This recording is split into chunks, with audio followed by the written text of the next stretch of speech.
Hello friends, welcome to Malayala Tamil channel. This is Krishna Kumari. 50 நாள் 50 டிப்பில் இன்றைக்கி 8வது நாள். நிறைய குழந்தைகள் கீரைனால சாப்பிட மாட்டாங்க, வேண்டான்னு சொல்லுவாங்க. அவங்களுக்கு ஒரு ஈஸி மெத்தடில் எப்படி நம்ம கீரை சேர்க்கலான்னு.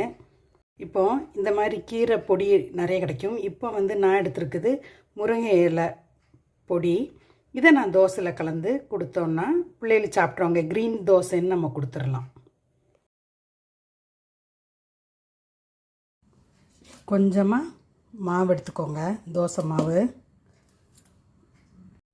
இப்போ இதில் கொஞ்சமாக நான் முருங்கை இலை பொடி, இது நிறைய பொடிகள் கிடைக்கி. இதில் முருங்கை இலை பொடி சேர்த்துருக்கேன். கருவேப்பிலை பொடி, வல்லாரக்கீரை பொடி, இப்படி நிறைய கிடைக்கும். இப்போ இதை நல்லா மிக்ஸ் பண்ணிடுறேன்.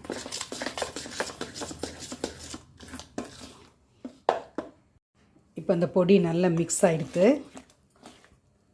இனி நமக்கு தோசையாக ஊற்றிடலாம். அந்த மாவை வச்சு சுவையும் சத்தும் நிறைஞ்ச க்ரீன் கலர் தோசை, அதாவது முருங்கைக்கீரை தோசை ரெடி. சட்னியோடு நம்ம பிள்ளைகளுக்கு கொடுத்துடலாம்.